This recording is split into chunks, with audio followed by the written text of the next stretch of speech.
introduce you to Gabe. So, Gabe, come on in. I think he's still enough that he didn't get blocked.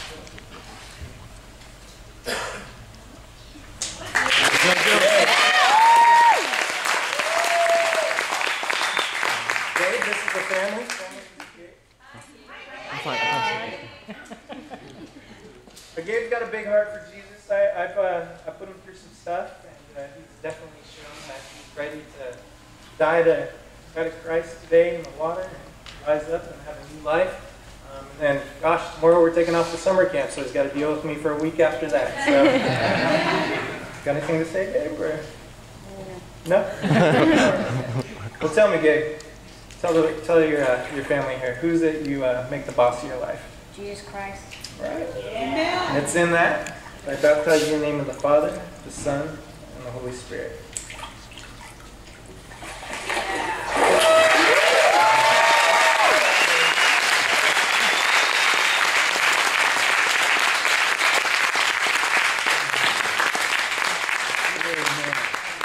That's awesome. That is so cool. Young people saying, I want to follow Jesus. Nothing better. There's nothing better. There's a word for this morning. Kind of felt it this morning in our prayer time before everything started today. And that word is rejoice. The Bible is God's word to us. And sometimes, I know I slip into this, sometimes I read it as if it's, you know, like there's another writer besides God, like a man wrote, or I even think of the Apostle Paul or one of the other epistle writers, and I read it as if they're writing to me, telling me what to do about God.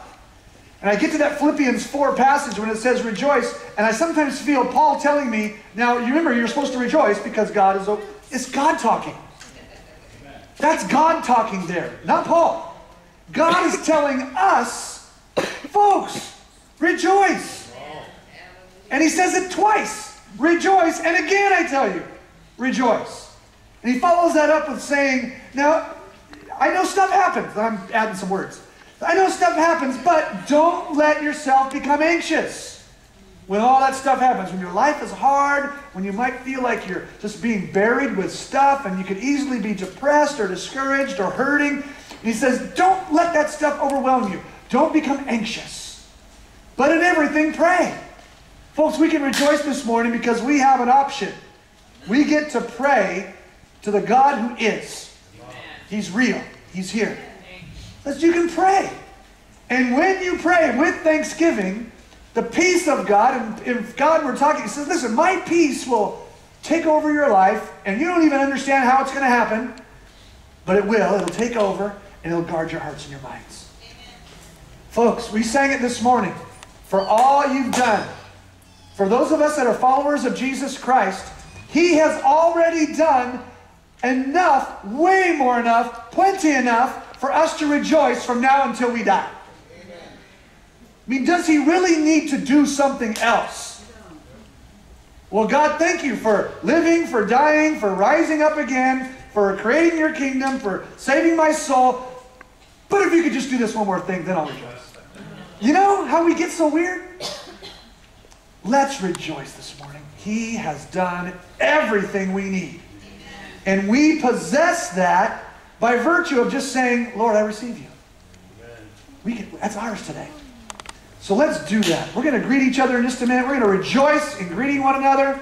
As we do so, great time to turn off your cell phones. Great time to use the restroom if you do need to do that. And I will dismiss the rest of the children with Heather. She's right there. And she'll join her husband in kids' church. So let's greet each other and rejoice one with another. Take care of your business if you have to. Dismiss the kids. And we'll give the Lord praise.